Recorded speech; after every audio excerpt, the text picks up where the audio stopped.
안녕하세요. 독대소리입니다. 강아지들은 왜 다른 반려견을 보면 짖는 걸까요? 원인은 다양합니다. 제가 나보다 몸집이 커서, 저번에 나랑 인사하다가 나를 물었던 그 애랑 비슷하게 생겨서, 나를 뚫어지게 노려봐서, 너무 격하게 흥분하면서 내 쪽으로 달려들어서, 여러 가지 이유가 있는데요. 강아지들은 한 살이 되기 전 어린 나이에 어떤 대상이나 상황을 마주치면 탐색의 과정을 거쳐요. 앞으로 어떤 처신을 하는 게 맞을지 생존에 유리한 방향으로 결정을 해야 하니까요. 이렇게 중요한 시기에 우리가 자극 타겟을 해주면서 최대한 긍정적인 경험을 많이 쌓아주고, 부정적인 경험은 최대한 할 수 있는 대로 차단을 해준다면 다양한 자극과 상황을 무던히 넘길 수 있는 반려견이 될 수 있지만, 대부분의 반려견들은 이런 경험을 겪지 못한 채 시간이 흘러버리고 맙니다. 그렇다 보니 아까 맨 처음에 말씀드렸던 그 이유들로 인해서 좌절감, 불쾌함, 분노, 이런 감정들이 차곡차곡 쌓여나가죠. 그리고 어느 순간 이걸 겉으로 드러내기 시작해요.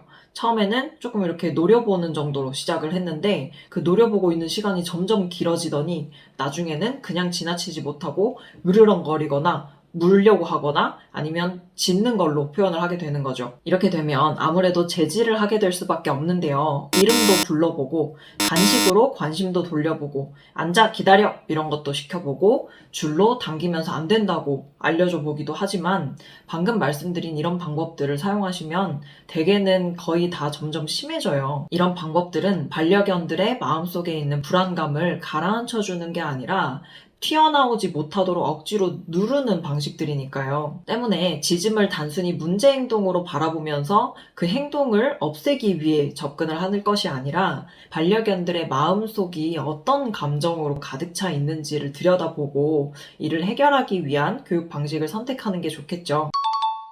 우선 산책 시간을 조금씩 줄이고 다른 강아지를 최대한 마주치지 않게끔 차단을 할 수가 있는데요. 이미 안 좋은 경험이 많이 쌓인 경우에는 절대 처음부터 교육이 되지는 않습니다. 자극을 소개해주고 이겨낼 수 있는 힘이 생기기까지는 많은 준비 과정이 필요한데요. 이렇게 준비가 되기 전까지는 그 자극들을 마주치지 않게끔 피해주시는 게 최선이거든요. 산책을 나가면 보호자님이 조금 피곤하시기는 할 건데요. 주변을 많이 둘러보시다가 다른 강아지를 최대한 먼저 발견하고, 발견하는 즉시 내 강아지가 보기 전에 동선을 틀어서 보지 않도록 차단을 잘 해주세요. 혹은 강아지들이 자주 등장하는 공원이나 어떤 구역이 있다면 그곳을 피해서 산책을 해주시는 것도 좋은 방법이고요. 긴장감이 이미 많이 높아진 반려견의 경우에는 산책 시간이 길어지는 것만으로도 감정이 극도로 치닫기 때문에 산책 시간 또한 조금씩 줄여나가 보시는 게 좋고요.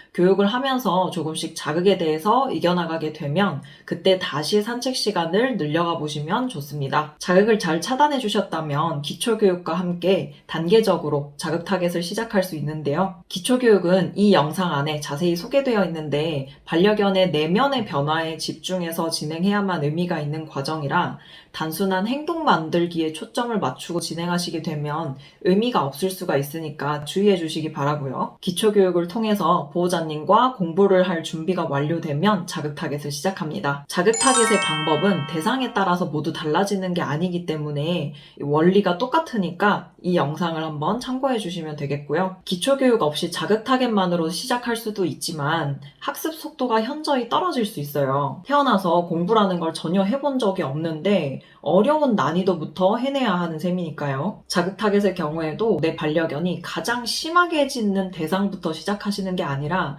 거꾸로 시작하시는 거예요. 가장 괜찮은 자극부터. 격렬한 강아지보다는 차분한 강아지가 더 낮은 난이도일 거고요. 가까이에 지나가거나 내 쪽을 향해서 다가오는 강아지보다는 멀리 있는 강아지가, 그리고 내 쪽에서 멀어져 가는 강아지가 타겟을 잡기에는 훨씬 좋겠죠? 혹은 산책을 나가서 바깥에서 마주치는 것들만 자극이 아니라 실내에서도 다양한 자극들이 있기 때문에 집 안에서 발생하는 각종 소음들에 대해서 먼저 시작하는 것도 좋은 방법입니다. 이렇게 차곡차곡 이겨내는 경험과 보호자님에게 집중하는 경험이 쌓이게 되면 나중에는 아주 어려운 자극도 이겨낼 수 있는 힘이 생기게 돼요. 극도로 흥분을 해서 절대 칭찬이 통하지 않던 반려견들도요, 난이도 설정을 잘 해서 낮은 단계부터 차곡차곡 올라가면 옳지를 듣지도 않던 아이가 어느 순간 옳지를 듣기 시작하고요.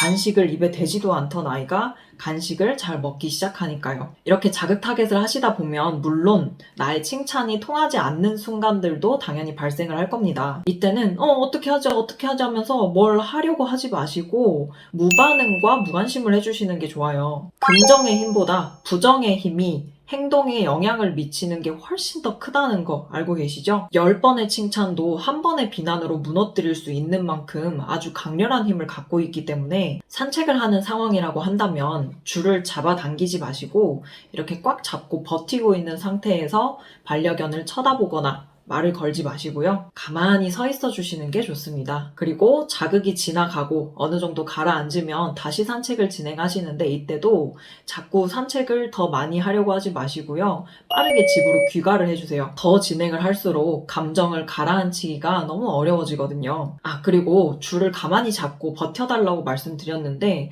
평소에 긴 줄을 사용하시게 되면 이런 순간에 나와 강아지가 멀리 떨어져 있기 때문에 어쩔 수 없이 줄을 잡아당길 수밖에 없어요. 그러니까 평소에 사용하시는 줄의 길이도 적당한지 한번 체크해 보시는 게 좋겠죠. 물론 반응을 하지 않고 가만히 있는 것보다 더 중요한 건 자극을 마주치지 않는 것이고요. 감정을 많이 억눌림 당했던 반려견들일수록 보호자님이 무반응을 해주시면 아주 격렬한 표현을 할 거예요. 감정을 억눌리는 동안 훨씬 더 그 마음속에서는 감정이 부풀어서 커졌을 테니까요. 이런 경우에는 답답해하지 마시고 그걸 가라앉히기까지 아이가 얼마나 힘들까를 마음속에서 이해를 해주시는 보호자님의 마음가짐이 우선 중요하고요. 보호자님도 기다려주시는 동안 쉽지는 않겠지만 인내심을 갖고 잘 임해주세요. 기다려주신 만큼 우리 반려견도 반드시 변화할 수 있습니다. 오늘 내용은 여기까지고요. 그럼 다음 영상에서 또 만나요. 안녕!